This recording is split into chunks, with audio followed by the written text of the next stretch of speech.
राधे राधे महाराज जी, आपके चरणों में कोटि कोटि प्रणाम। महाराज जी, मेरा कल यूपीएससी की परीक्षा है, उससे पहले मैं 4 बार असफल हो चुकी हूँ। इससे मेरा मनोबल बहुत टूट चुका है और प्रभु के नाम से भी शांति अभी मन को नहीं मिल रही वैसी। कृपया मार्गदर्शन करें ताकि मेरा मन इन जीवन के उतार चढ़ाव में स्थिर रहे और प्रभु में हमेशा साथ देखो बच्चा, जब सांसारिक उन्नति की चाह होती, कामना होती, तो कामना का मूल ही होता है अशांति। और अशांतस्य कुतः सुखम, जो अशांत है वो सुख कहाँ अनुभव करेगा।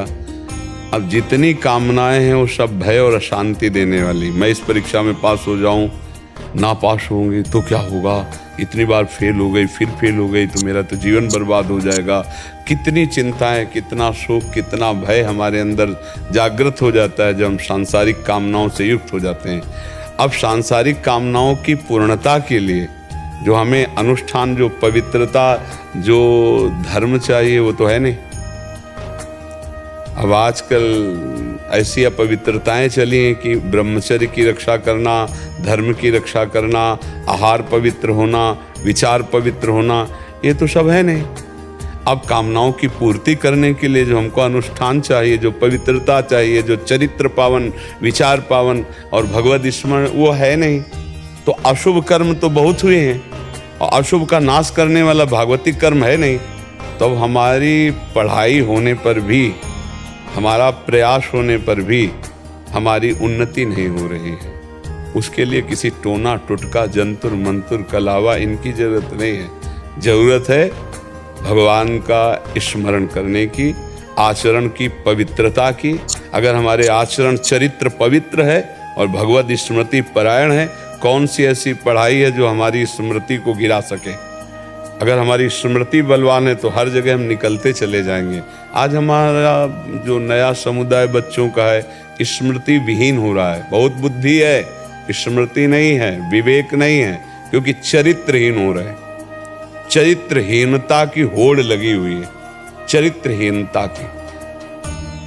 एक बच्चा 4-4, 5-5 गर्लफ्रेंड, एक बच्ची 4-4 बच्चों से ब्रेकअप करके नया गर्लफ्रेंड, बॉयफ्रेंड, ये सब क्या है?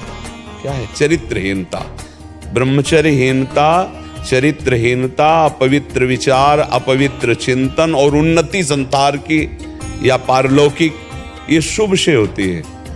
जो यहाँ संसार की उन्नति शुभ से होती है। आचरण अपवित्र, विचार अपवित्र, तो अशुभ आचरण हो रहे हैं, पापाचरण हो रहे हैं। उन्नति हम संसार की चाहे तो अगर पूर्व पुण्यवश किसी पद पे भी पहुंच जाए तो भी वो शांति को प्राप्त नहीं हो सकता, वो सुख को प्राप्त नहीं हो सकता। उसके अंदर विविध प्रकार की कामनाएं, चिंता, शोक, भय बनी ही रहेंगी। पास होना या न पास होना कोई खास बात नहीं। खास बात है हमारा हृदय शांत हो, धर्म से युक्त हो और कर्तव्य परायणता हमारी पूरी हो। आपका प्रयास पूरा है। जब हमारी बुद्धि भक्ति में लगती है तो हमें फल में समान भाव प्रदान करती है। कर्तव्य में पूर्ण निष्ठा पूर्वक करना और फल में समान भाव आना। हार जीत में, लाभान में, सुख दुख में। सुख दुखे समय कृत्वा लाभा लाभो जया जयो। फल में समान भाव है तो आप महान हो जाएंगे। कर्तव्य निष्ठा है, फल में समान भाव, तो आप कर्म योगी हैं और कर्म योगी भगवान को प्राप्त होता है, तत्व ज्ञान को प्राप्त होता है। लेकिन कर्म हो रहे हैं, योग नहीं हो रहा है।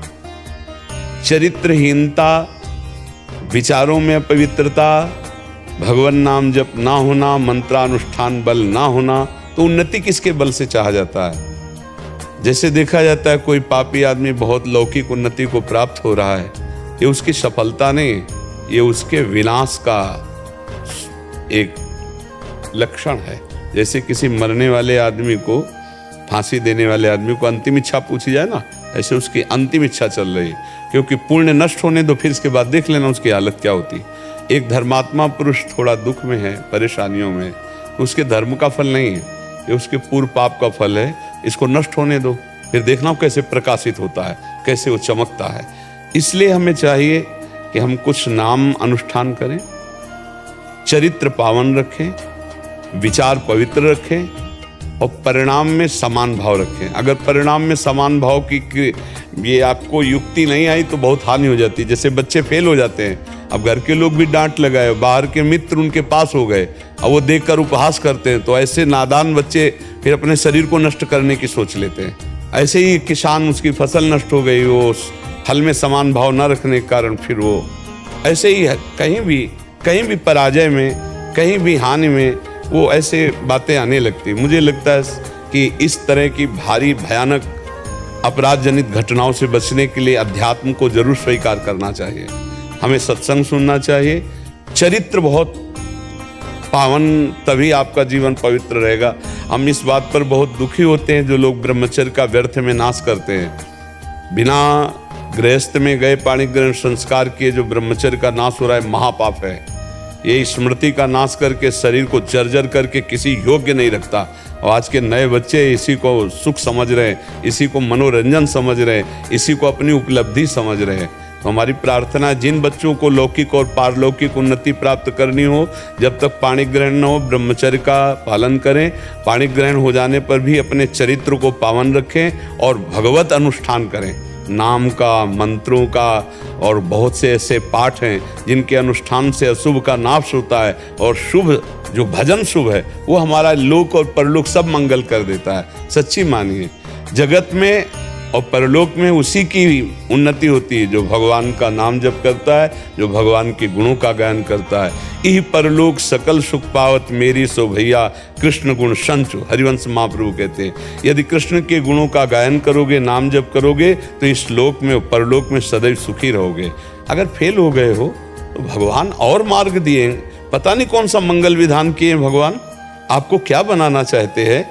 आप निश्चिंत रहिए, उदास मत होइए। एक जगह से फेल हो जाओगे तो कहीं ना कहीं ऐसी जगह पास कर देंगे जहां से फेल हुए उससे अच्छा आपको पास कर देंगे। विश्वास रखो। हमें उस समय घबराने की जरूरत नहीं, उस समय अपने मन को हमें बलवान बनाने की जरूरत है कि नहीं, भगवान का कोई मंगल विधान होगा। और अपनी त्रुटि देखनी चाहिए, मैं फेल क्यों हुआ, मेरी क्या प्रमाद स्थिति रही, मेरी पढ़ाई में कितनी प्रमाद स्थिति रही जिससे मैं फेल हो गया। निराश होने की, हताश होने की जरूरत नहीं। किसका प्रश्न था?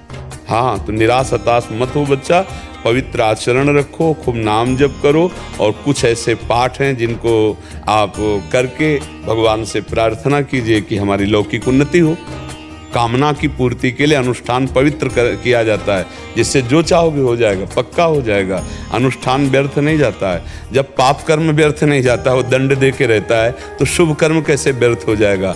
हर एक क्रिया का अपना फल है, पर समय आने पर वो जागृत हो जाता है।